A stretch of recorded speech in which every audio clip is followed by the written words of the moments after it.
Welcome back from your break. I hope your brains are now fresh and ready to absorb more plant anatomy. We are going to start by looking at the structure of a stem. We've already revised the different types of tissues, so we're going to look at what types of tissues we find in a stem, what they do there, and how they are arranged.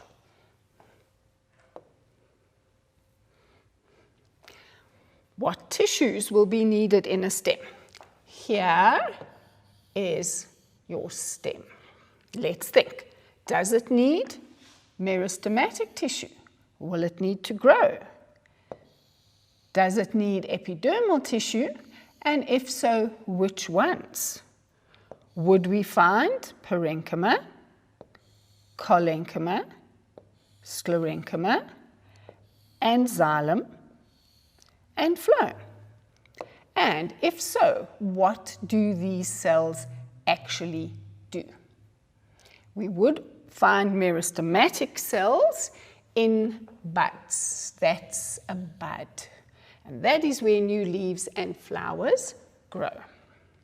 We would also find epidermal cells, and quite important, they would cover the outside of the stem, and they would need a cuticle to prevent water loss, plus they would need stomata to get in the gases they need.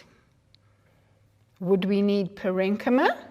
Most definitely, to fill spaces and store food. Then, our supporting tissues.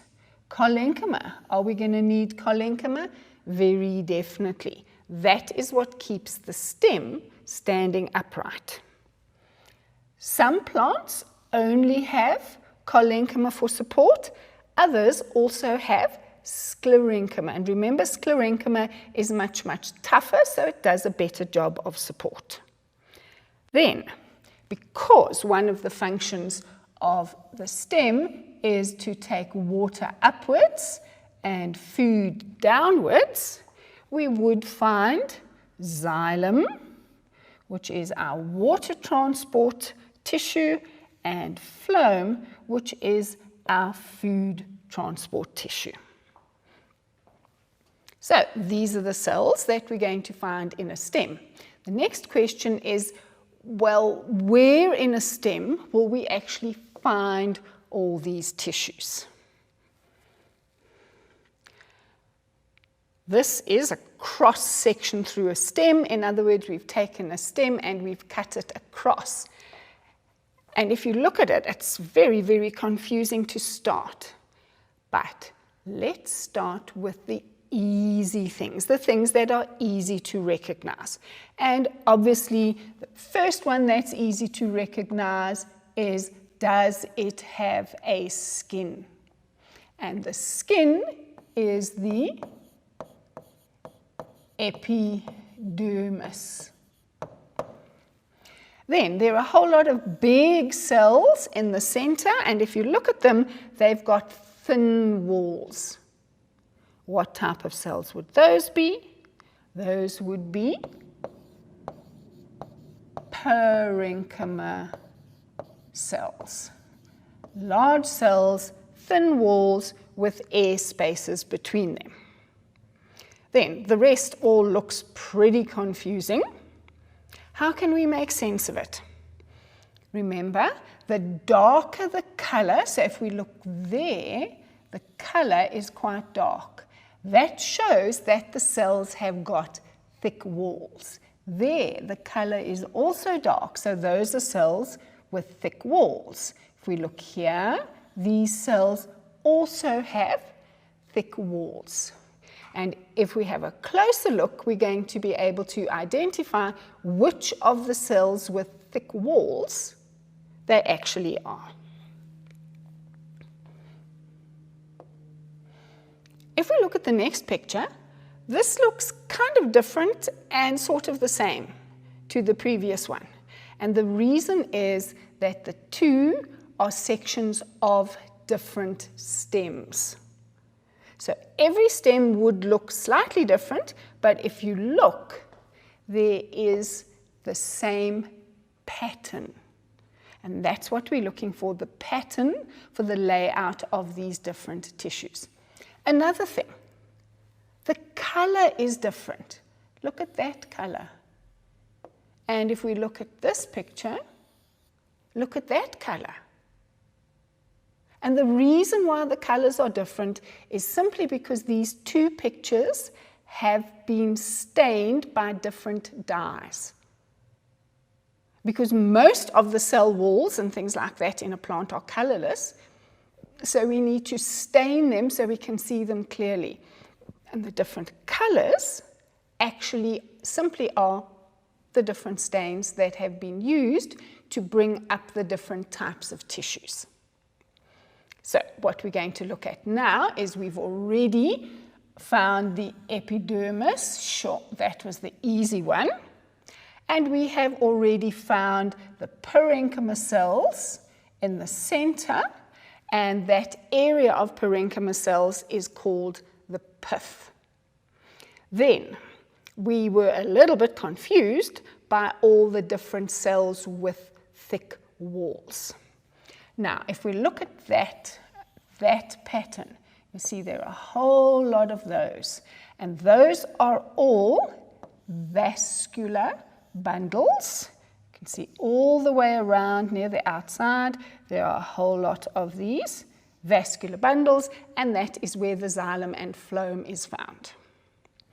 Then, just underneath the epidermis, the cells there you can see are it's quite dark, meaning the cells have got thick walls, and that is your collenchyma, and that makes sense because the collenchyma is there for support. So we have identified collenchyma. So let's look at the next picture, and that puts in words the fact that there's collenchyma under the epidermis, there's vascular tissue, they're called vascular bundles, and those are the little patches of xylem and phloem, and then the center of the stem with the big parenchyma cells, that is called the pith. I know it's very confusing looking at all these cells everywhere. So what we're going to do now is we're going to look at a simpler diagram which simply shows us where the different types of tissues are found, and hopefully that will make it a bit easier for you to understand the pattern we find in the stem of a plant.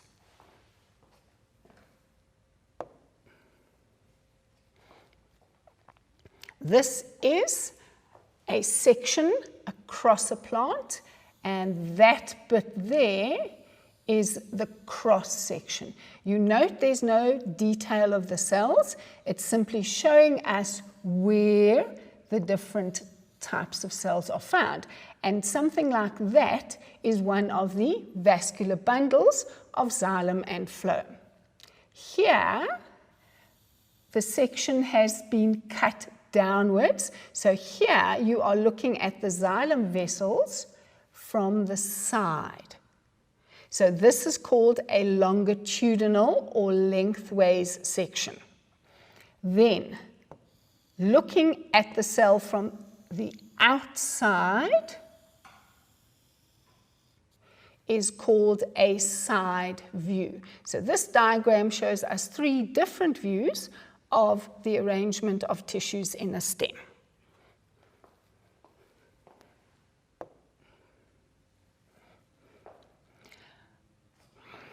The part that is most confusing is these vascular bundle things.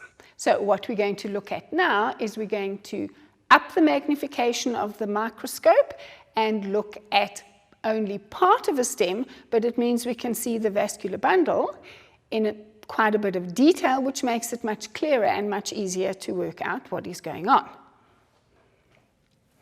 This circled area is the vascular bundle. You can probably pick up, there's the epidermis, there's the collenchyma, but here we're focusing on the vascular bundle. We can see here nice big empty cells, and those would be your xylem cells.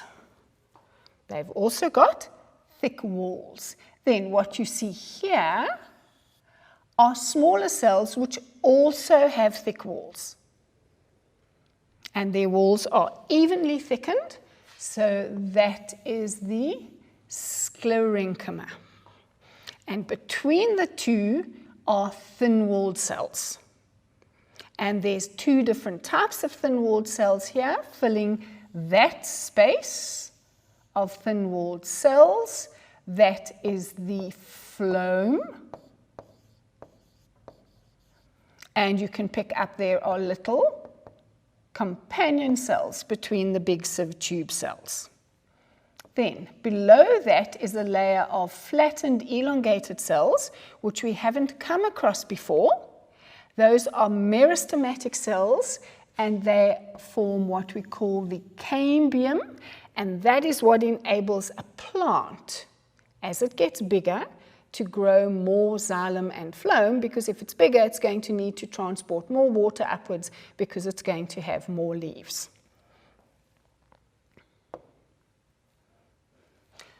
This is simply another picture, and if we look at it, there are the fibers. Why do they look so different? A different dye has been used, so they show up as a different color. There's the phloem with the big sieve tube cells and the small companion cells with thin walls. There's the vascular cambium, the flattened cells, and here we can find our nice big xylem cells.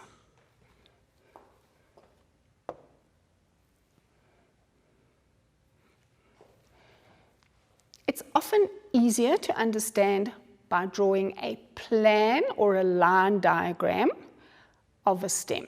And a line diagram simply shows where the different types of cells are found, doesn't actually tell you what the cells look like. So let's have a look at this diagram of a plan and see if we can recognize all the different regions. Often it's easier to look at a plan diagram which shows you where the different types of cells are found without actually giving you any detail of what the cells look like. This diagram is a simplified diagram showing vascular bundles inside the plant stem. Let's now have a look and see what can we identify from what we have already talked about. First one is these things here, okay? And these, at the tip of the vascular bundles, those are patches of xylem.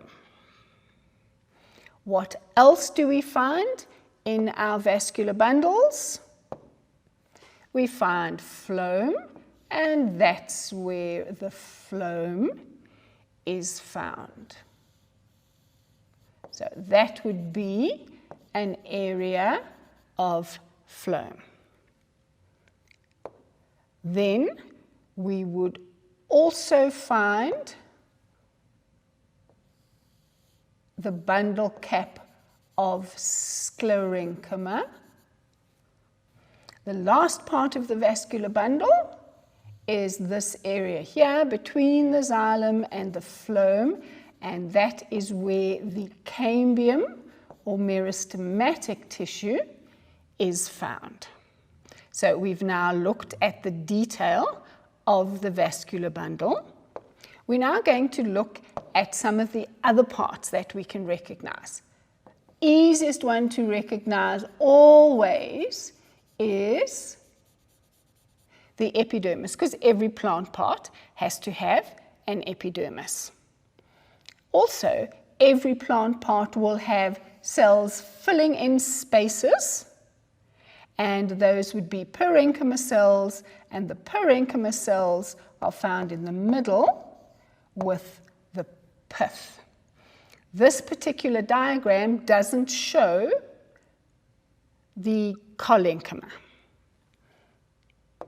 Next picture we're going on to is a drawn diagram showing the detail of a vascular bundle, and let's see if we can pick up the different parts from this. Easiest one is always xylem. Very easy to pick up, large cells with extra thick walls.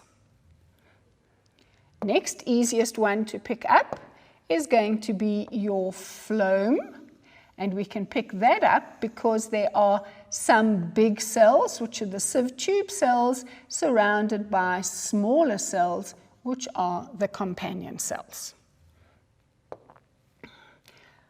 Another easy one to identify is this part here, which is the bundle cap, and that has got cells with thick walls, but they are small cells. You can see the difference between the size of a xylem cell and the size of one of those sclerenchyma cells.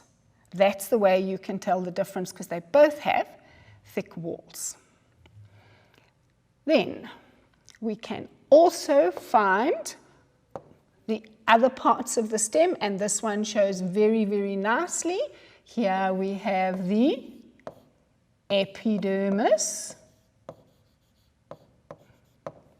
and this also shows very nicely the collenchyma with the thickened corners. It also shows very nicely a whole lot of parenchyma cells between the vascular bundles and filling the center. The parenchyma cells that are between the vascular bundles form part of the cortex, whereas those right in the center form part of the pith. There's really not much difference in their structure, it's just where they are found.